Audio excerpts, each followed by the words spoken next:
Дәрет жалпы шариғатта тазалық деген мағынаны береді. Тілдік мағынасы тазару деген мағынаны береді. Шариғатта да тура сол мағынаны береді, яғни адам дәрет алған кезде жуыну арқылы не істейді, бойындағы күнәларын төгіледі.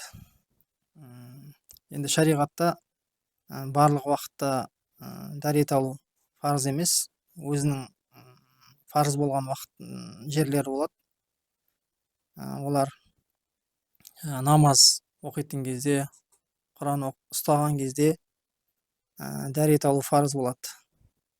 Сүндет болған жағдайлар бар, және уаджип болған жағдайлар бар. Уаджип жаңағыдай Каабаны тауаф еткен кезде дәретпен тауаф ету уаджип болады.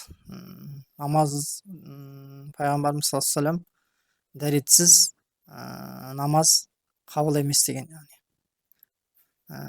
Дәрет намаздың кілті, ал намаз жәннаттың кілті дейді. Сондықтан адам қашан намаз оқуды қалайтын болса, оған дәрет алу сол уақытта парыз болады.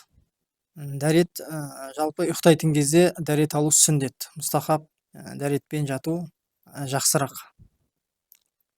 Өйткені пайғамбарымыз саллаллаху алейхи вассалам Муаз ибн Джабалдан жеткен риуаятта, кімде-кім күндізін тазарып, дәрет алып өткізетін болса, тіпті түнде ұйықтаған кезде дәрет алып жататын болса, ол адам тілек тілейтін болса, Аллах тағала оның тілегін, дұғасын қабыл етеді деген. Дәрет үнемі адамға парыз емес, қай уақытта парыз болады? Намаз оқыған кезде және Құран ұстаған кезде парыз болады.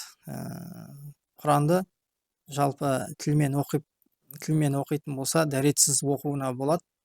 Бірақ ұстаған кезде дәрет міндетті түрде қажет, яғни парыз болып табылады.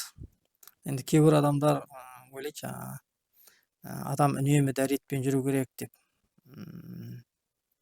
Жоқ, олай емес. Сол тек дәрет сол намаз оқитын кезде, Құран ұстайтын кезде парыз болып табылады. Қалған уақыттарда мұстахаб, сүндет болып табылады.